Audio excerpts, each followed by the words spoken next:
So the creation of the heavens and the earth and everything in them was completed. On the seventh day, having finished his task, God rested from all his work.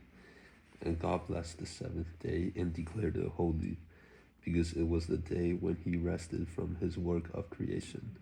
This is the account of the creation of the heavens and the earth. When the Lord God made the heavens and the earth, there were no plants or grain growing on the earth, for the Lord God had not sent any rain, and no one was there to cultivate the soil. But water came up out of the ground and watered all the land.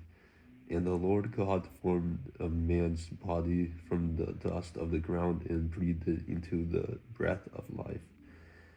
And the man became a living person. Then the Lord God planted a garden in Eden in the east, and there he placed the man he had created. And the Lord God planted all sorts of trees in the garden, beautiful trees that produced delicious fruit. At the center of the garden, he placed the tree of life and the tree of the knowledge of good and evil. A river flowed from the land of Eden, watering the garden and then dividing into four branches. One of these branches is the Pison, which flows around the entire land of Havilah, where gold is found.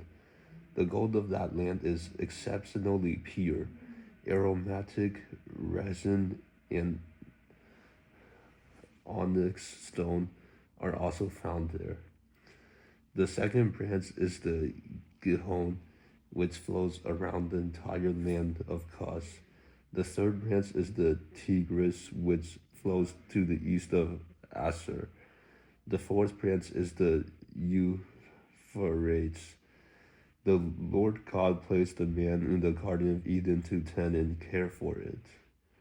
But the Lord God gave him this warning: you may freely eat any fruit in the garden, except fruit from the tree of the knowledge of good and evil. If you eat of its fruit, you will surely die. And the Lord God said, it is not good for the man to be alone. I will make a companion who will help him. So the Lord God formed from the soil every kind of animal and bird. He brought them to Adam to see what he would call them, and Adam chose a name for each one. He gave names to all the livestock, birds, and wild animals, but still there was no companion suitable for him. So the Lord God caused Adam to fall into a deep sleep. He took one of Adam's ribs and closed up the place from which he had taken it. Then the Lord God made a woman from the rib and brought her to Adam. At last, Adam exclaimed, she is part of my own flesh and bone. She will be called woman because she was taken out of a man. This explains why the man leaves his father and mother and is joined to his wife, and the two are united into one.